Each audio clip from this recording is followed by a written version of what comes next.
Okay, so it's 1 o'clock, so we better kick off. So first of all, bonjour to you all. Thanks very much for being with us.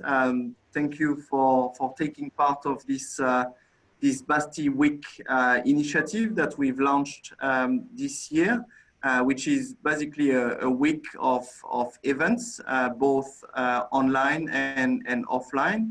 We kicked off yesterday with a networking drink, our monthly French Kiwi drink.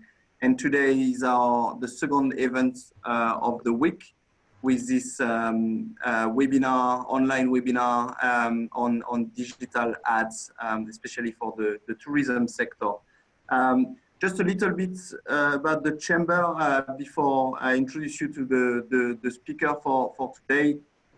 So the Chamber of Commerce has been created 35 years ago in New Zealand.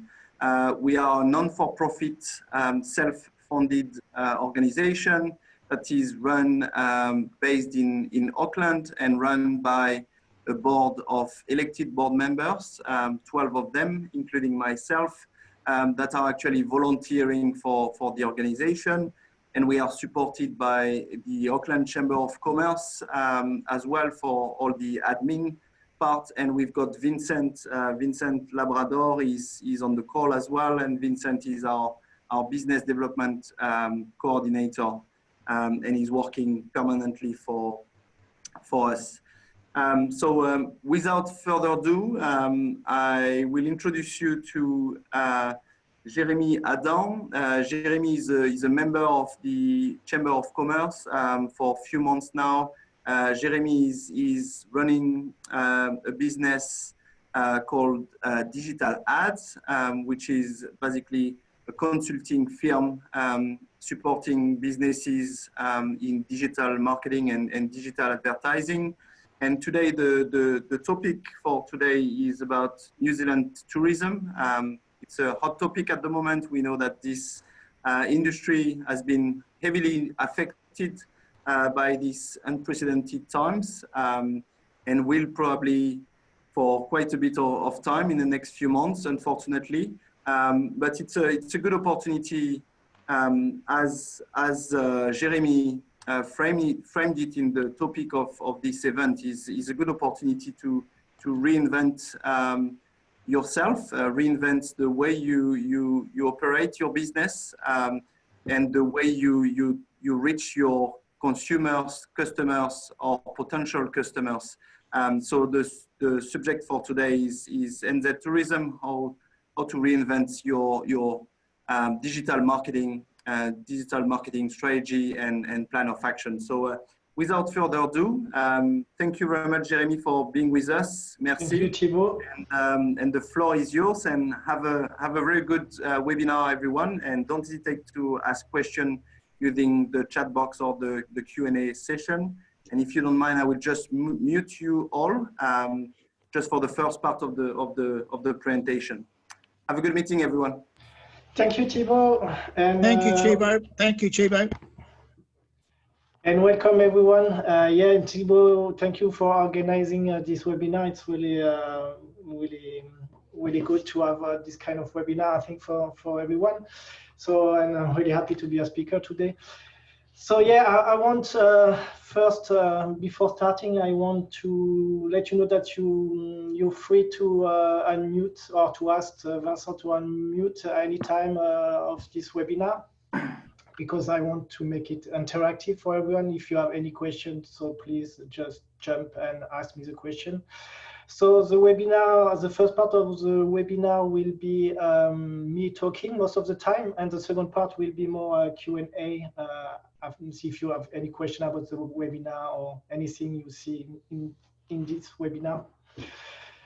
And also you can use, as Thibaut mentioned, you can use the chat if you have any question, or the Q&A on Zoom. It's pretty easy to use.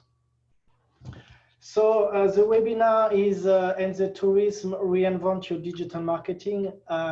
It's a really high topic because it's probably the market who is affected the most by the COVID situation. It's yeah, it's a big change for everyone.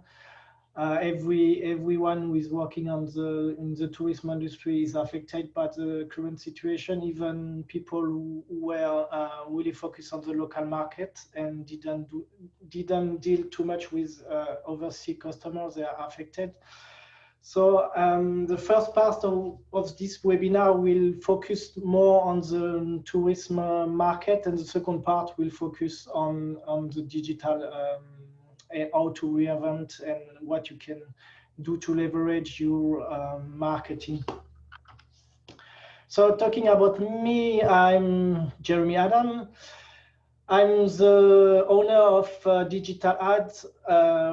Digital Ads is a specialized paid advertising agency based in Auckland, New Zealand. And I'm a pay-per-click expert, paid advertising expert with 18 years experience in digital marketing and 16 in tourism industry in New Zealand. I started 16 years ago with a website, and I worked with Sandrine for a few years. So happy to have you on board for this webinar, Sandrine. And also, yeah, I'm a certified expert in, I'm a Google Ads certified expert since 15 years. So if, before we start, I'm offering all the time 30-minute consultation call until the COVID situation will end, just to help people and small business and who struggle with digital marketing. So be free to book a 30-minute free consultation with me anytime directly on my calendar. I will share the link later on Zoom. And if you want to know a little bit more about my journey, you can go on the website digitalads.io and on company meet the team, and you click on my profile and you will have my full story. So the first thing I want to remember to everyone with this really special situation who happen everywhere in the world is that the COVID situation has nothing to do with the quality of the brand. Everything you did before was probably working really well for you, and now you are affected by something which is external to your business. So that doesn't mean that your brand is not still strong. It's maybe not strong on the local market, but it's still strong overseas. So it's really important to remember this one, because you probably don't have to review everything you are currently doing. You probably just need to review some part of your business strategy, of some part of your digital marketing strategy for the few next months to be on the local market. And also, what is really important for me and my advice to all my clients is to focus on the core value of your business and brand, because they are the most important part of your business, and it's where you can leverage your brand again on the local market. So think about it. It's quite important. And if you didn't write your core value, I advise you to take 1 hour of your time to do it. It will probably help you to understand where you have really good. Where you are really good, and where you can leverage your brand on the local market, domestic market. So tourist market. So how important is the tourist market in New Zealand? It's probably some metrics you all know, but I wanted to be sure that we are talking about the same market. So international visitors contribute to 17 billion each year in New Zealand. So it's one of the first markets for New Zealand. It's really huge. It's really important. It's everywhere in every city in New Zealand. It represents 3.8 million overseas resident mean tourist in New Zealand. And it's so all the data I'm showing in my webinar today are coming from Stat New Zealand or from really accurate website or statistic provider. So these data are coming from Stats New Zealand. So you can see it's a huge huge amount of people who are coming New Zealand every year. So that's the trend for the past 9 years. So you can see that the seasonality in New Zealand is really important for the tourism market. We have two peaks in New Zealand. It's high season, which is between December and February. Could be a little bit longer, but really the high peak, high season for everyone is January. Also, a second interesting peak is always in July. It's school holidays. It's our current. It's happening right now. So people are taking some holidays and to enjoy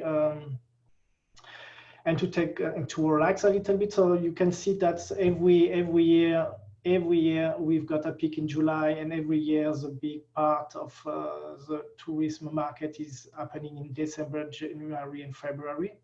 And also the third peak, this one is school holiday again, Chinese New Year. So it's really seasonal. And it's important to understand this seasonality because it affects what we do all the time. And also I wanted to share with you this one again to remember you that currently we are in low season. That means even we are quite lucky, to be honest, to be in low season with the COVID situation, because for people who work a lot with overseas customers, that means that they are probably not affected as they will be in the future, because they are not working most of the time with overseas customer in this period of the year. It will depend, because people who are working in Australian customers, they could see a huge drop for the July holidays, school holidays, because most of the customers are coming from Australia for ski season.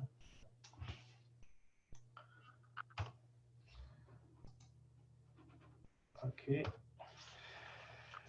So most of our customers in New Zealand, overseas people, are coming from Australia. It's a huge market. So this market is closed right now currently. And to be honest, it will be really hard to know when they will be able to come back. It's my understanding of the current situation is that we cannot expect to have any bubble before, and for politics reason, before we will have a new government. That means probably September, October. They are talking to open a bubble with Cook Island, but it's really hard to understand when it will happen. And also it's even not a market for us, so not really interesting in terms of volume. So it's for this high season, it's really hard to understand what will happen. So my advice is for everyone to focus on the domestic market starting right now, and not to focus too much on the overseas market, because to be honest, no one is able to predict when people will be able to come back.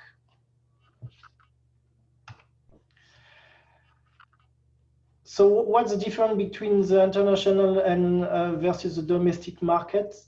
So I checked, and it was interesting to see, because we are on an island, and it's interesting to understand also that even if people are not able to come, that means also that people are not able to leave the country. And that's quite interesting, because based on the overseas departure from the last 12 months before the COVID. You can see that 3.8 million overseas residents came in New Zealand in the past 12 months, but also 3.2 million New Zealand residents leave the country in the same period. That means it's pretty 3.8 between compared to 3.2 is not too bad, I will say, in terms of comparison. So we can expect a big increase in terms of domestic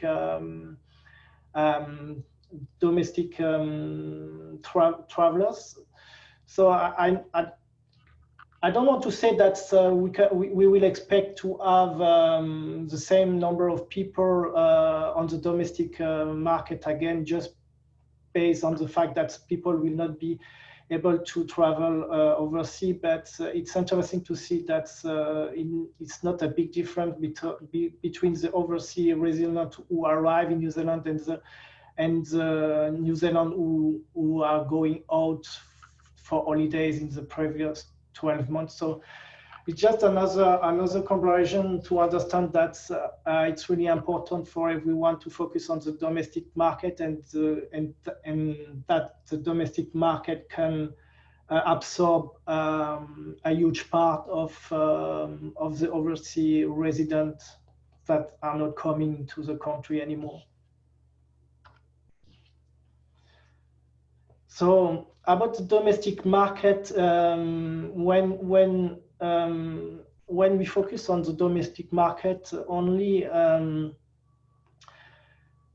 most of the New Zealanders, they are traveling for leisure, which is quite interesting because they are not traveling for corporate. That means leisure. That's probably what you are currently doing. I'm not sure what kind of business you are running. So if you can just take 1 minute and let me know who is working on the leisure market and who is not, it will be really interesting for the next step of this webinar. Because I presume that a lot of you are working on the leisure market, but I could be wrong. Okay, Patrick is working on the leisure market. Yes, Mode 2. Sandrine, I know that you are working on the leisure market.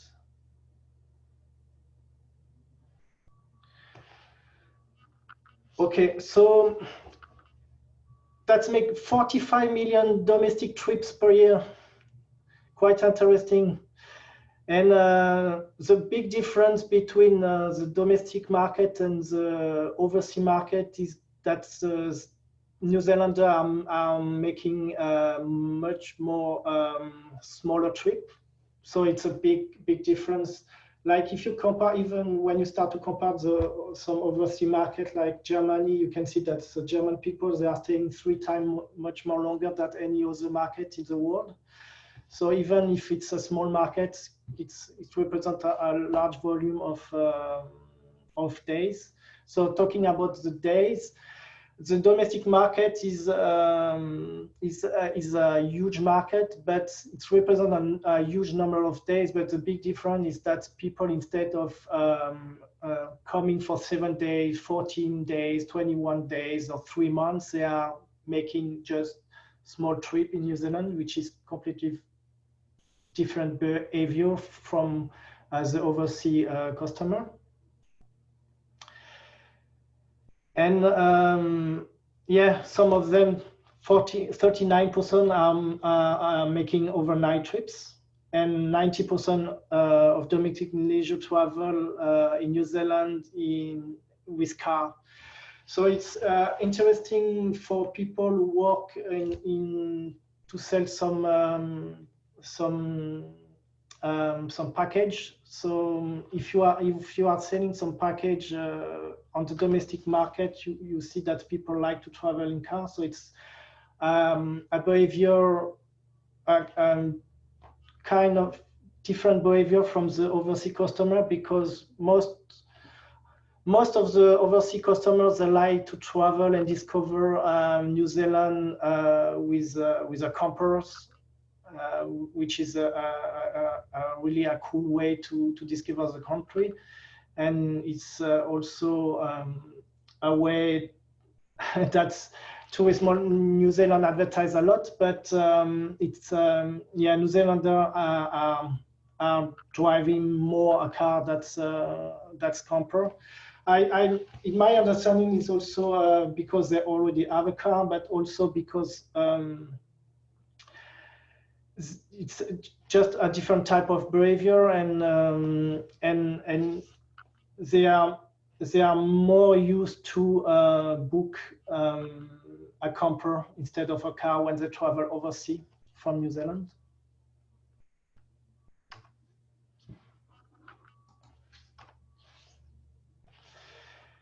That's a study made by MyHub. It's a survey who was done just after the COVID. So it was really interesting to see that the top 10 destination for New Zealanders will be Queenstown for school holidays, for skiing for the winter season.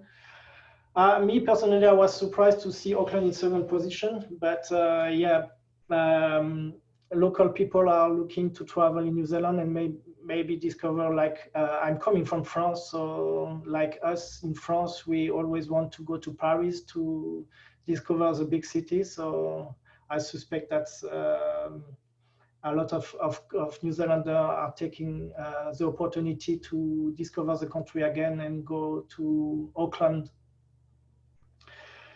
So I will share with you. I will send you the document later. But it could be interesting for you to keep in mind this repartition of where people want to travel, because it can maybe help you to build some package or understand where you want to advertise, or how you want to advertise for specific location, and also where you need to focus your attention on.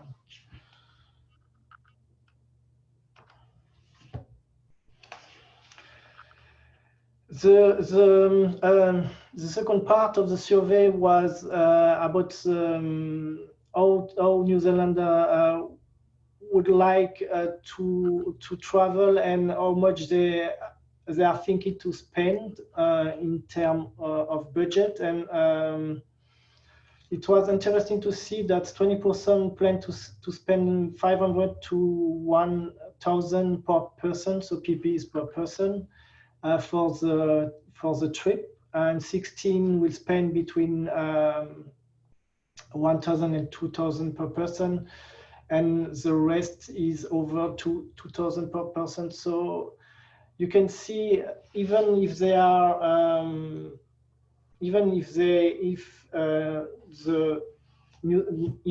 New Zealanders they are traveling in a shorter period of time, they are kind to spend quite an interesting budget for their trip.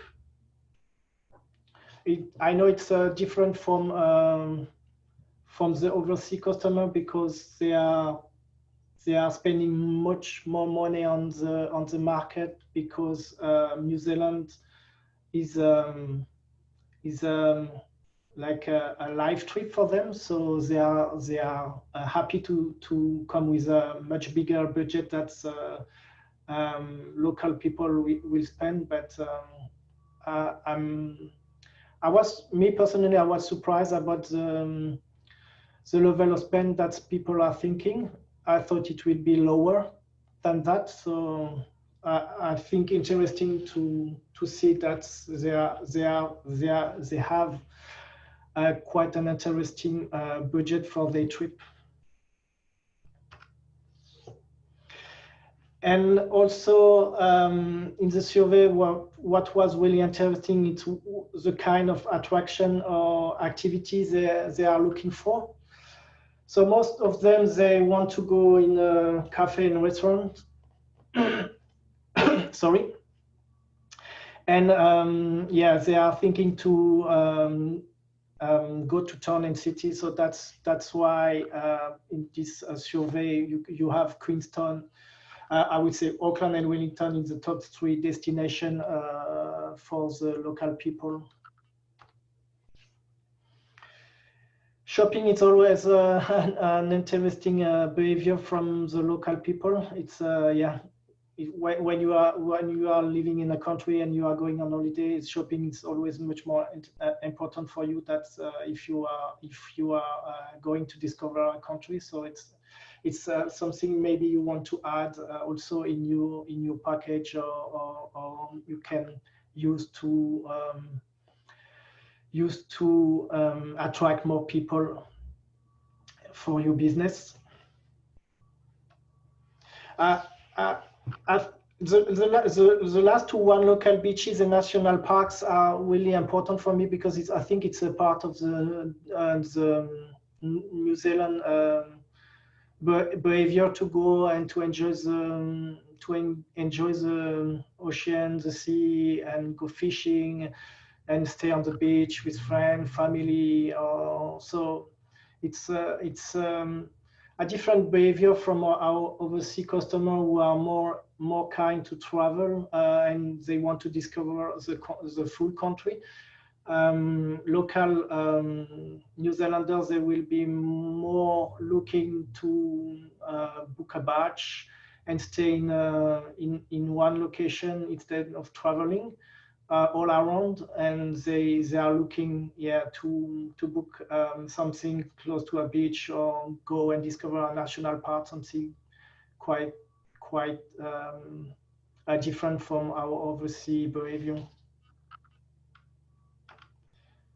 So you see, just before we start about the marketing communication and the digital marketing, you see it's a completely different type of behavior that you are used to. So my advice is that you have to go hard on the local market for the next few months because of the uncertainty of the situation.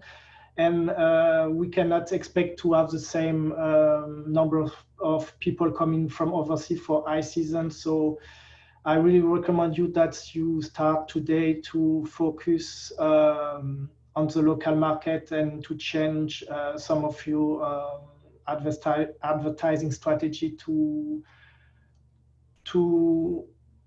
understand what is a local customer. What different how different is a local customer from an overseas customer, and to try to adapt your offer for this new type of customer. So talking about marketing, and I will jump on the digital just after this one. Yeah, my recommendation, definitely think about your customer first, because you will have to deal with new customer, complement different type of behavior. You may have to learn how to sell your product to this new customer, local customer. So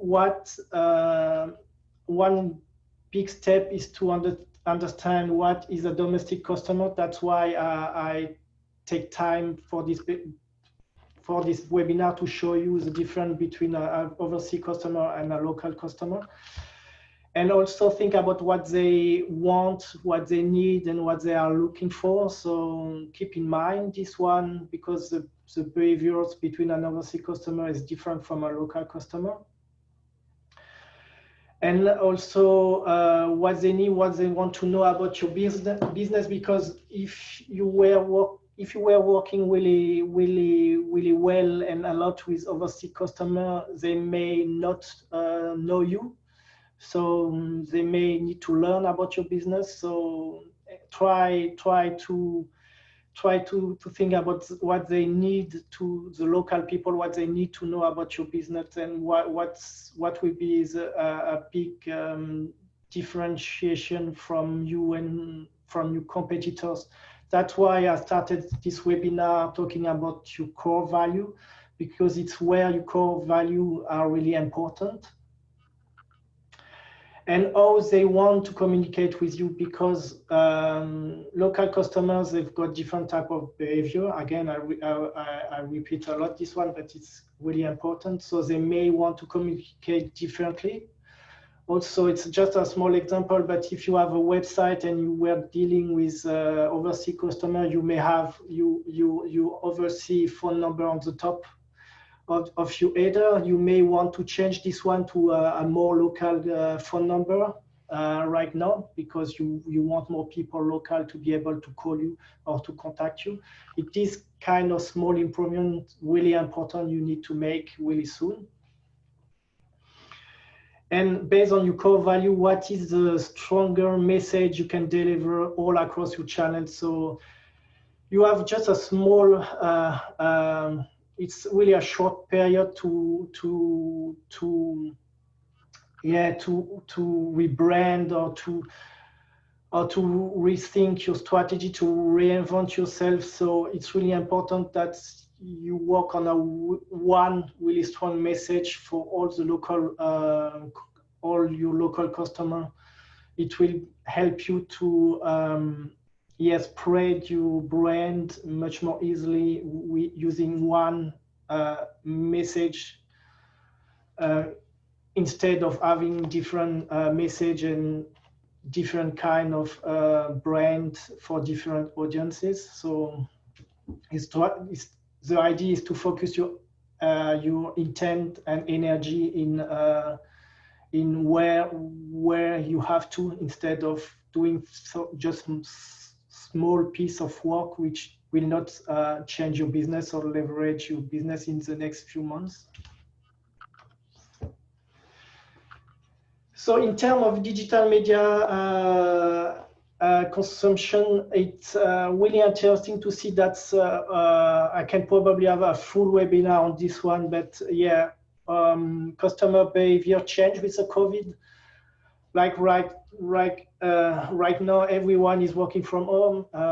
I'm talking to a lot of people, even me, I'm working part-time from home. I'm not going too much at the office. A lot of my friends are doing the same.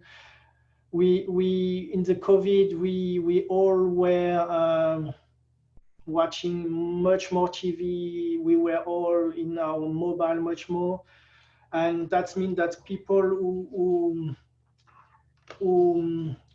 weren't used to be and used to use like YouTube or VOD or this kind of digital channel, now they know how to use them, and they're happy to use them. So 9 of 10 consumer have increased in on media consumption, and it's the same in the digital. As you can see, you can find a lot of webinar online, or you can find much more business online, and people are not advertising, because everyone has they have all a problem with their budget right now, but yeah, the behavior is to do much more online than ever before. So the first one to be on digital, and the first one who is ready to advertise will win the competition when the market is coming back. That's really important to understand, because it's not only also to advertise and right now and to leverage your business right now, it's also to be ready for the future and to be ready when the market is coming back. So it's really important to create right now your strategy, and to be ready when it will when the market will come back again. So in terms of direct traffic, everything is about your brand. So think what is if you were working a lot with overseas customer, how you can use all your experience, all your brand awareness, and implement your brand on the local market, because this is really important. Geographic is always important because it's make you understand how successful your brand is on the market. So my recommendation, if I use because I know I know your company, Sandrine, and I know what you are doing. Can I use your company as an example for this one? I will just wait for a yes.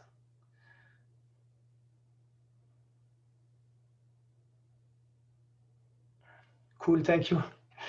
So, so Sandrine is running. Can you unmute Sandrine, Vincent, if she just want to explain what is her business? Yes, sure. Yes, thank you. Thank you, Sandrine. Thank you, Jeremy. Yes, so we are an inbound company based in Dunedin, and we specialize in the French-speaking market. So we organize tours, self-guided and guided tours in New Zealand and in Australia and the Pacific Islands. So yes, so we are trying to look at the domestic market for the moment. Yeah. Of course. But yeah, and we've been here for 16 years now. Yeah, a long time. Yeah, so it's good to see you, Jeremy, that you're here now. Nice to see you again. Yeah, so for your business, because you are dealing with French people, correct? Yes, only French-speaking people. Yeah, but you offer a trip in the island too, correct? Yes, we do. Yeah. So and you never deal on the local market before? No, not really. That's something we are looking into. Plus, just organizing different type of tours for New Zealanders in New Zealand for the moment, obviously. But yes, for the islands as well later on. So for me, for my understanding, for your brand is talking about the brand awareness and direct traffic. The challenge for you is to change.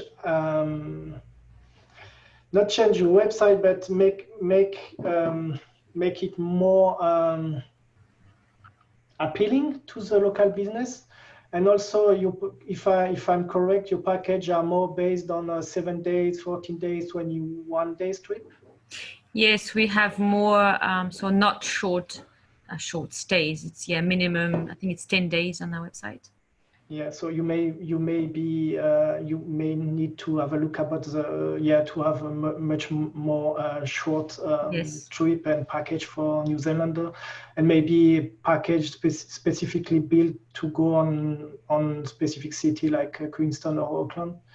Yeah, so we do have we launched a package in Queenstown and one in Dunedin, 3 nights, 4 day packages, guided in French. So that's people who want to practice their French. So it was very niche. I think the difficulty, if I may just take this opportunity to share what our experience is like, should we put a lot of energy and money and time into the domestic market? We don't know when the borders would open. So if I had known like 3 months ago that borders won't be open till so much later, I would maybe have, putting more effort straight away into the domestic market. But of course, we have to translate our website, and as you said, think about different packages. It's just challenging. You said something really interesting. You said that you were looking to offer a package to discover some French.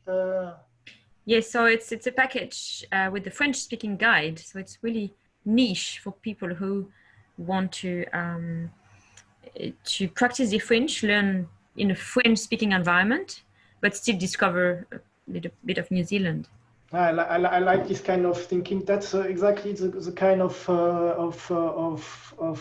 what you have to do for your business to rethink your business to be on the local market. Is to find where you are. It's pretty much a core value of your business. Speaking French, Yes. So yes. We won't change us. If people ask for a quote, there will be a few spelling mistakes. I mean, a few grammatical mistakes in the replies. So yeah, it's this kind of smart thinking you can have for your business to understand how you can leverage, even if it's a niche, it could really help you in the future to have more business. And also about your business, I was thinking you should, because you are offering package for the island, and they may open before any other market.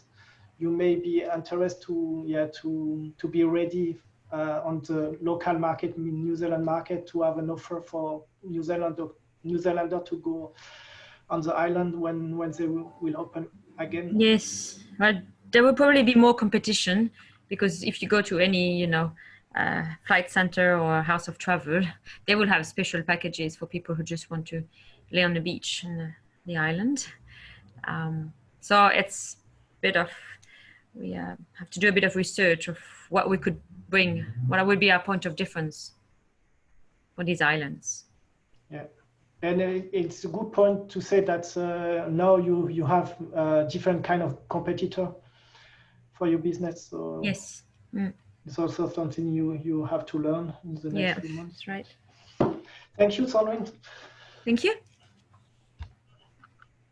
And the last one, you may be interested to look about the billboards because they are quite cheap right now. So you can find good offers. So even in Auckland, you can find good offer for billboards. But I know it's pretty much everywhere in every city. So it could be really cheap. So you may be interested just to ask in low location what will be the price for the next 2-3 months, and you will be really surprised about the price. So just take a look, because it's a part of your direct traffic to do this kind of advertising. Print also is a part of it, but I will not talk about print in this webinar. On organic search, that's one big channel, really important. So, and really challenging also for people and for business who are dealing with overseas customer, because your organic SEO probably doesn't exist too much on the local market. So, and it's always challenging to be in the first position on Google. So the first step will be to update your website for domestic travelers. Change what you have to change on the website to be more accurate for local. Update your business contact details for domestic travelers, really important. I was talking about the website, but it's this kind of small improvement you have to do, and it's even if it's look like a small improvement, it's really important for your customer, because the way they are able to contact you is really important. So you may have to change the way your customer contact you. Could be completely different for the local market. And request review from your customers, I will say all the time. So if you already have a kind of workflow, just continue to have it. And if you don't have one, it will be really important to implement one, because for the local market on Google, as a review are really important to show you business on the organic page results. So keep your contact detail fresh, and also try to get the most review you can. And it will be really good if you can have reviews from New Zealander instead of Australian or French or US or I don't know, UK, from overseas customers. On social media, the competition is really hard right now. So it's to get a voice, which is not easy, because everyone is doing social media. Everyone try to get a voice on Facebook right now. So update your page, update your description if you have to for the local customers. Keep your content fresh. That means post at least one a week to show to your customer and to your future customer that you exist. Your business is maybe new on the local market, but you exist since a long time. And also that's because it's quite scary for the customer sometimes to go for a company right now in the tourism industry, because they may not know if you exist in the near future. It's hard to say, but it's a reality. So posting on Facebook is important to show to your customer that even if the situation is hard, you continue to exist, you continue to do what you can to exist, and you will not go anywhere in the next few months, year.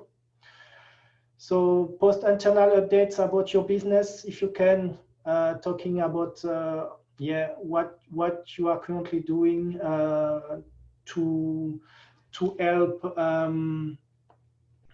like Sandrine, how you can help local New Zealander to discover New Zealand differently, like offering the French tour, this kind of different view of your business and this kind of small niche.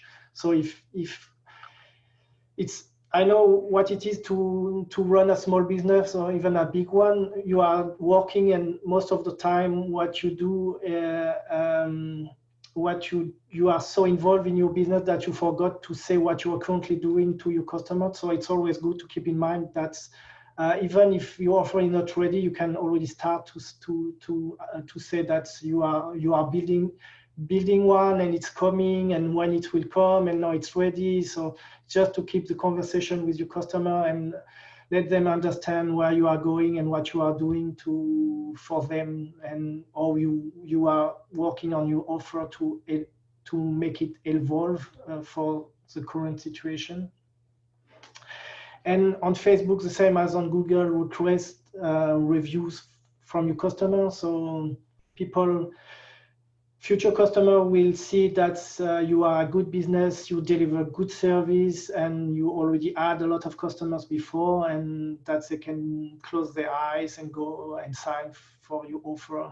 So it's just an easy way to leverage your brand online.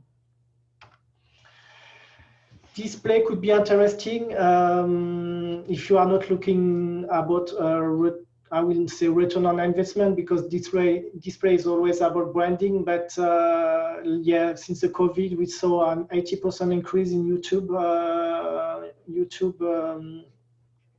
watching time.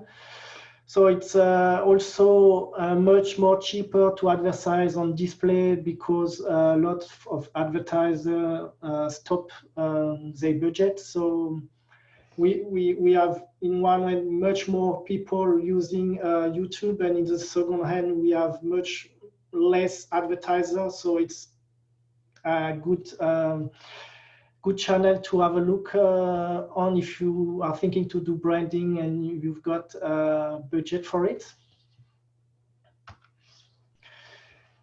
For email direct marketing, yeah, I love email direct marketing. It's always powerful because you can stay in touch with your customer. It's a strong channel when it's used with marketing automation. Now the problem you can have is that all your database is for overseas customers, so you have to rebuild a database for local customer. So try to find a way to get much more emails from local, or go into your database and segment your database and differentiate your database from overseas customer from local customers, so you can really start to have a conversation with local customer, and just for right now, just forget all your overseas customer, because it's not really interesting. You can start to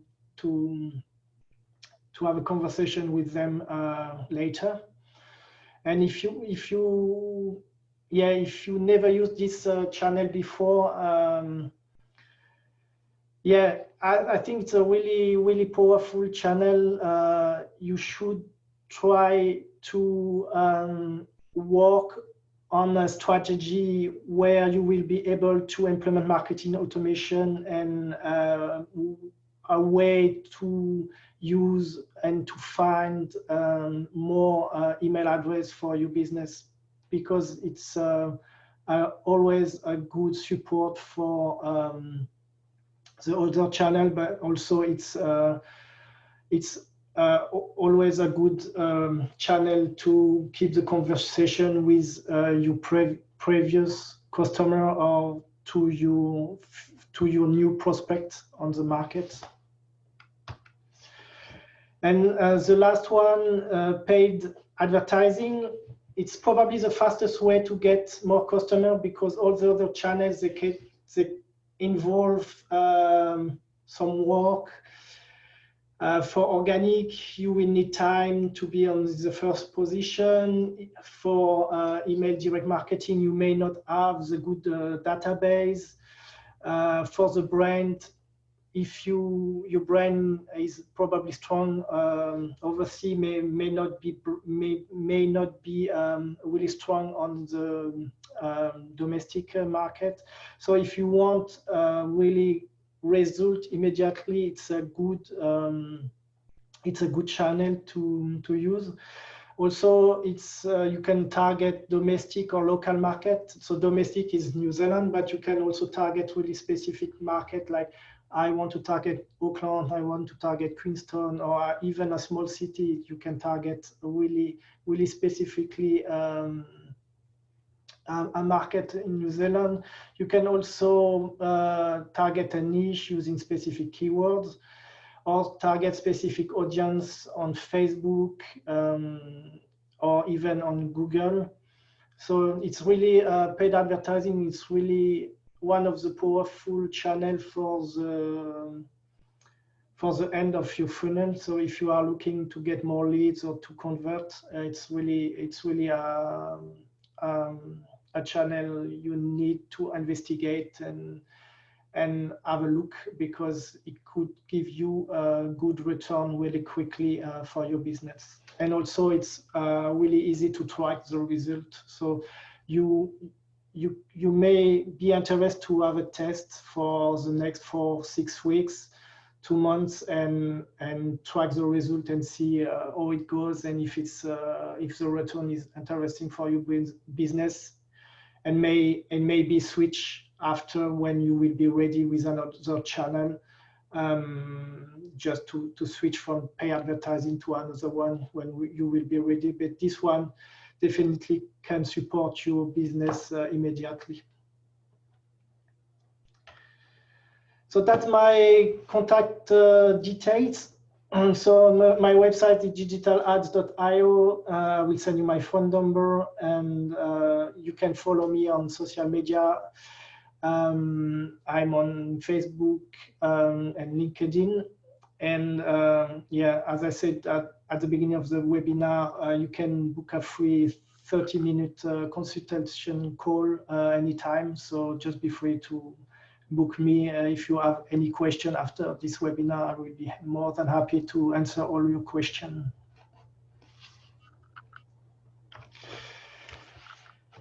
Thank you, everyone.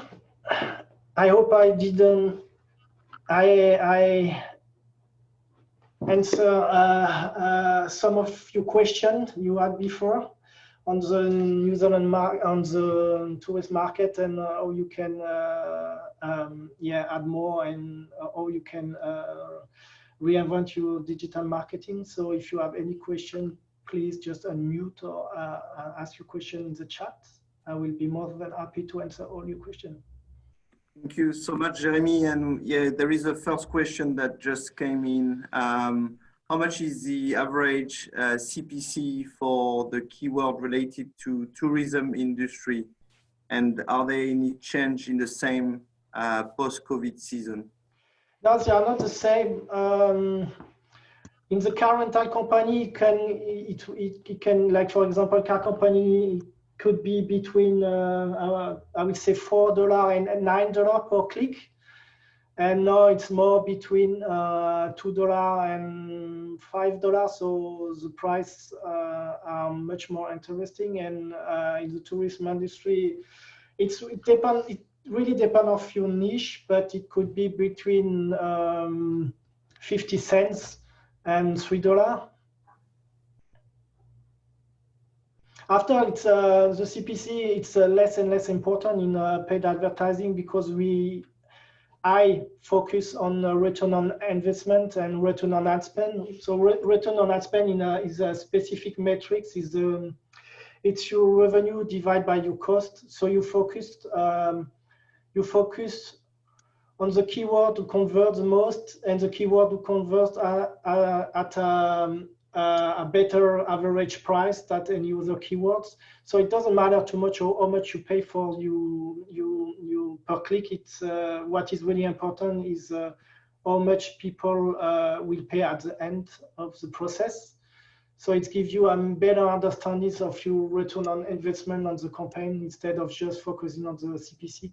And now the platform are using artificial intelligence. So yeah, you can decide to focus on cost per acquisition, or return on ad spend, return on investment, instead of focusing just on the cost per click, which is more a matrix to follow your campaign. Now that's a complete goal. Thank you very much, Jeremy. Yeah. Any other question? Yeah, Guy, go ahead. Jeremy, in one of your slides, you listed down the most visited places by local tourists, and I noticed there that Rotorua is not even mentioned. That's just a slide here. I tried to write it all down because it's very interesting. So I see that Rotorua is not in there. So this one, in the annex, I will show you. So it's it's a data coming from a survey by MyHub, and it's the intent is not where they are currently going. It's intent. That means where are you thinking to go on holidays? And you're right, Rotorua it wasn't in the list. So no, that's very. I mean, I think that's an extremely good list. But I was just rather interested, and I'm sure Patrick would be too, that Rotorua is not mentioned. But I think it's a very good list. Yeah. So you will have I add the link to the survey at the end, and also I add this annex talking about social media. It's just to show you which social media is used in New Zealand. So just. But you probably already know that Facebook is still the #1, and the second one is it's a red and red, so it's Pinterest. But Patrick, in all seriousness, will you have any insights on what could be driving this? So I understand it's more about intention for travelers. So does that mean when potential visitors are looking at coming to New Zealand, they don't think about Rotorua as the first step, but maybe then looking at New Zealand and the opportunity in terms of tourist attraction, maybe they discover Rotorua while they are doing their research. Would that be a fair assumption, or? Can you hear me? Yep. Yes, can hear you clearly. I think Guy would have actually really good insight on this. Guy, and probably as well as Sandrine, I'm not sure, I don't know the other participants, but I think that there's a mixture of both, right? Bay of Plenty, we can see here, technically Rotorua is in the Bay of Plenty, so it would depend how people are, so how the statistics are reconciled. But traditionally, from the history, it has been that Queenstown, you see that the surprising point, and to Jeremy's point, it's Auckland. I think traditionally Queenstown does have a higher propensity in terms of desirability. You know, people see Queenstown, they think, oh my goodness, it's beautiful, and it truly is. I think Rotorua is perceived as the heavy lifting for Rotorua has to be, in the domestic side, has got to be about increasing the frequency of visit. So the deal for Rotorua should be to get people within a driving distance to come at least, let's say, give you an example, 3 times this year, to make sure that they spend a long weekend. We don't have to do so much work for the school holidays because we fill up naturally, but we do have to do a bit more in terms of making sure that people find a reason to come, more than once a year, or come numerous times. So I think this aspirational list is more about, hey, if you had the time and you had the money, where would you like to go? Interestingly, Bay of Plenty is mostly for friends and relatives, right? So people will want to visit them because lots of people retire in the Bay of Plenty. The sad story here, I personally, I think, is Hawke's Bay, which has amazing offer, is a little bit still niche, and Taupo, which is ironically have got great offers, but perhaps people perceive them as more like a batch, like a sort of, So I don't know what your thoughts, Guy, or like I was saying, Sandrine, perhaps you have an opinion on this. I think this list is probably not as real as we think. It will probably depend also of how good every region will be marketing-wise to market the region in the future. But it's interesting to see the intent and the perception. It's probably a perception also about the where I want to go, and maybe at the end I will go somewhere. I will discover another region because I saw something. I don't know, an offer, good advertising about it. So this one, may change, I'm sure. I just wanted to say there, Jeremy, that I was interested to read that see that Hawke's Bay is only 8%. That is a little bit surprising, but in some ways I'm quite pleased because Hawke's Bay is absolutely superb. As Patrick knows, my focus has been very much on the very high end of the tourism market, and Hawke's Bay has been one of our favourite destinations, and it isn't overcrowded with tourists. So I'm quite pleased that it's only 8%. And thank you, Patrick, for explaining about Rotorua and the Bay of Plenty, of mixing all that in. But it has been very much a trend for a lot of people come to New Zealand. We see the idea they want to go to Queenstown, Auckland, Queenstown, Rotorua, Milford Sound. I've actually just come from I rushed home. I've been at a very interesting tourism meeting with a colleague of mine who has a very successful helicopter business. And I can tell you, for your information, I've done a lot of research, followed things closely, but it will actually be, okay, you've got your domestic tourism, but in terms of international, don't be surprised if the luxury tourism sector is the first to recover.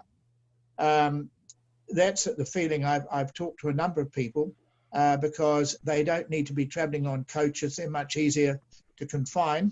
And the other thing about cruise ships, I was talking with a very good colleague of mine last week. We had a coffee, and she's chair of Cruise New Zealand, and she's also a director of ID New Zealand, and predicts it'll be 5 years before cruise ships really come back, that whole area gets up and running. A lot of tourists are going to be very, very reluctant to travel from overseas at this time. They'll be frightened to get on big cruise ships.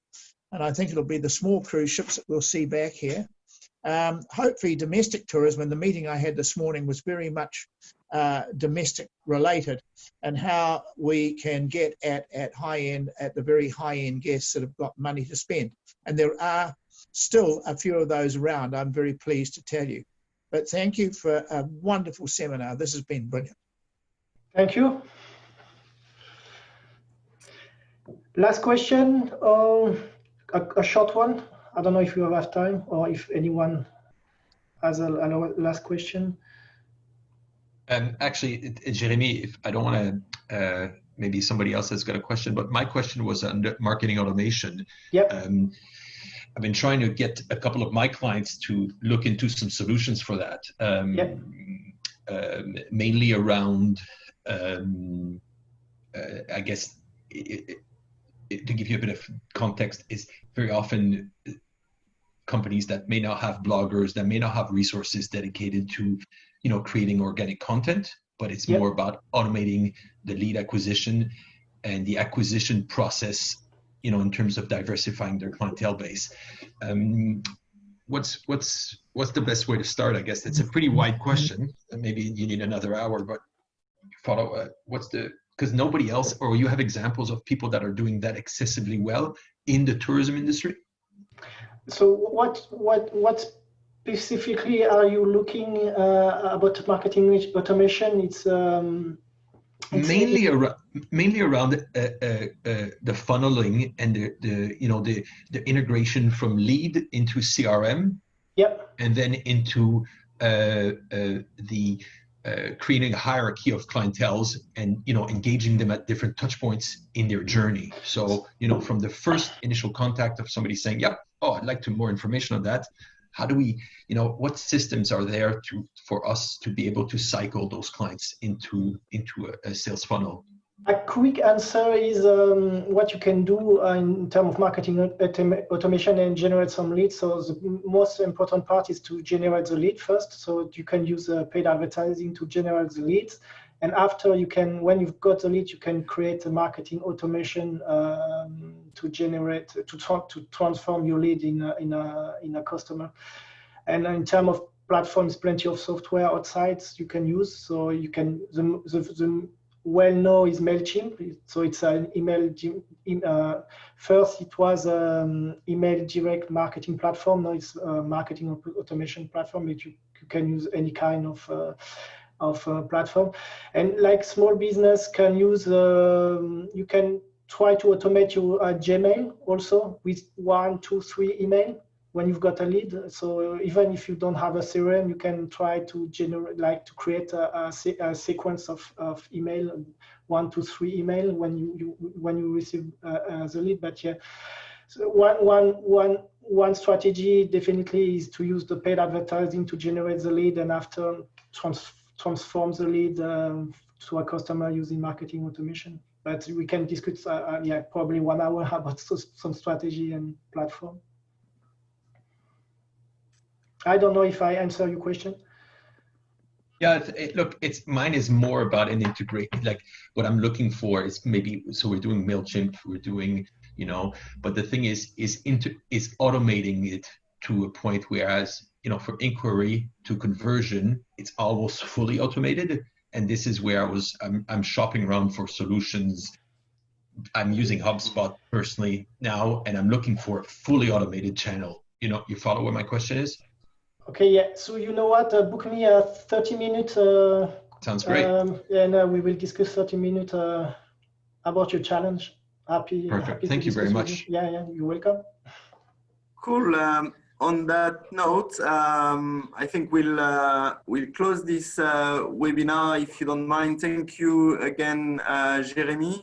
Thank you, Thibaut. All this content, it was really insightful for everyone, I'm sure.